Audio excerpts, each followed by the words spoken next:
Hai,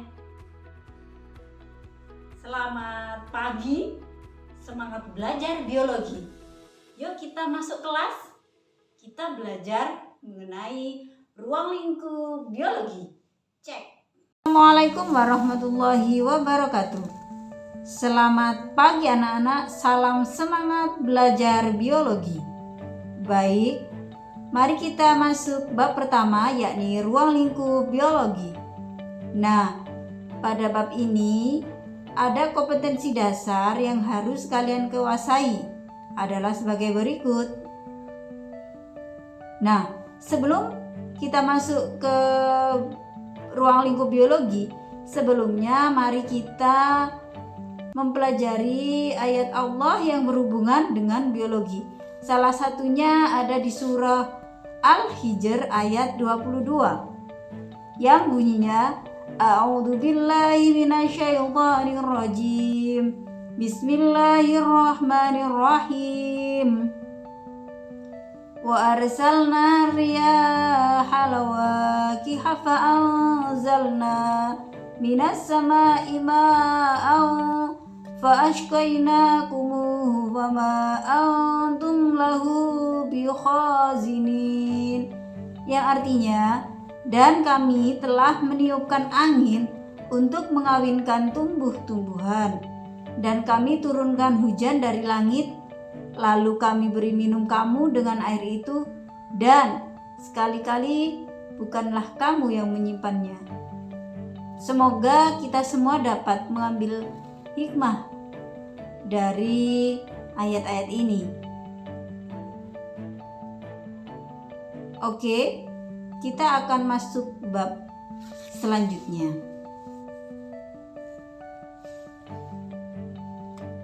Anak-anak sudah tahu belum biologi itu apa?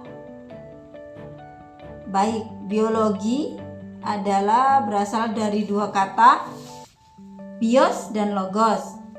Bios artinya kehidupan, logos artinya ilmu.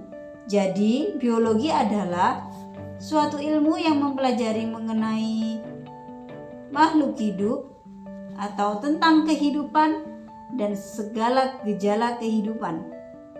Nah, biologi juga dikatakan sebagai sains.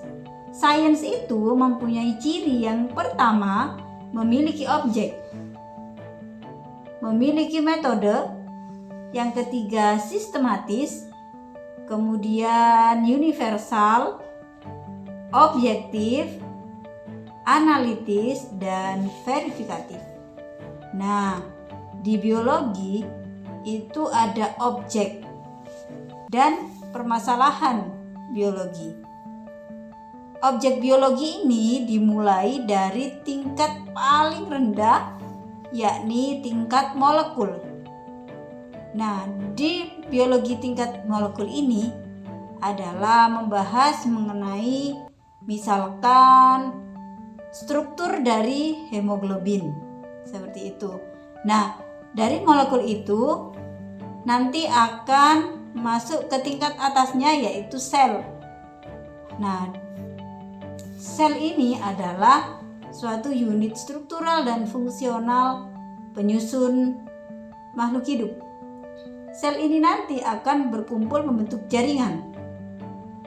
Jaringan akan membentuk organ, organ membentuk sistem organ, dan sistem organ akan membentuk suatu individu. Nah, individu ini nanti akan berkumpul di suatu tempat yang bernama populasi. Populasi ini nanti akan berkumpul membentuk suatu komunitas, dan komunitas akan berkumpul dengan lingkungan. Di dalam satu lingkungan membentuk ekosistem. Nah, ekosistem ini nanti akan di dalamnya ada jenisnya bioma, gitu ya. Nah, bioma nanti akan berada di biosfer. Biosfer adalah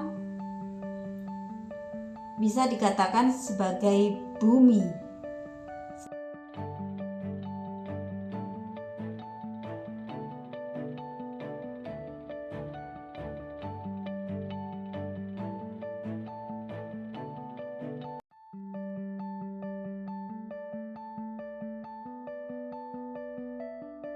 Molekul adalah unit kecil yang terdiri dari 2 atau lebih ikatan atom.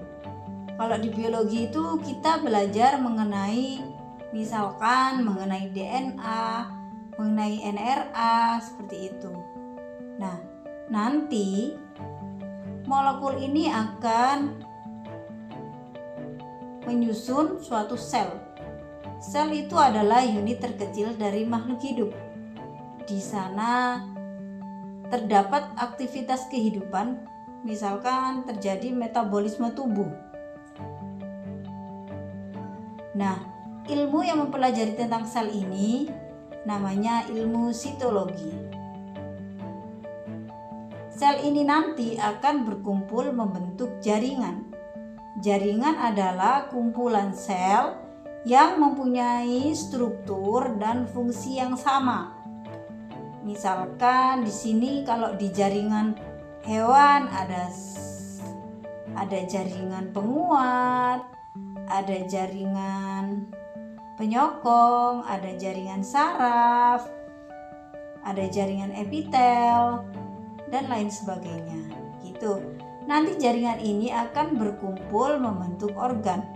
Kalau di hewan ada namanya organ jantung, lambung, paru-paru. Sedangkan di tumbuhan ada organ akar, batang, dan daun.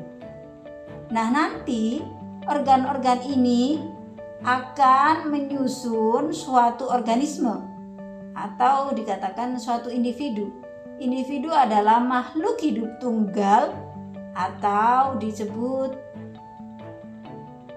suatu individu yang merupakan kumpulan dari sistem organ yang saling bekerja sama dan menjalankan fungsi kehidupan. Nanti individu itu akan berkumpul membentuk populasi. Nah, populasi itu adalah kumpulan dari individu sejenis yang sama yang menempati ruang yang sama dalam waktu tertentu. Komunitas adalah kumpulan dari beberapa populasi yang saling berinteraksi pada suatu habitat tertentu. Nah, komunitas-komunitas ini akan membentuk suatu ekosistem. Misalkan ekosistem air kolam, ada ekosistem air laut, ada ekosistem sawah. Nah, dari sini bisa dikatakan kalau ekosistem adalah suatu sistem ekologi yang terbentuk oleh adanya hubungan timbal balik antara makhluk hidup atau faktor biotik dengan lingkungannya, atau yang disebut faktor abiotik yang terjadi secara terus-menerus. Nah, nanti ekosistem ini berada di bioma. Bioma adalah sekelompok hewan dan tumbuhan yang tinggal di lokasi geografis tertentu. Contohnya, kalau di bioma itu ada bioma padang rumput, ada bioma hujan tropis, ada hutan gugur, seperti itu. Nah, nanti bioma itu akan berkumpul membentuk biosfer.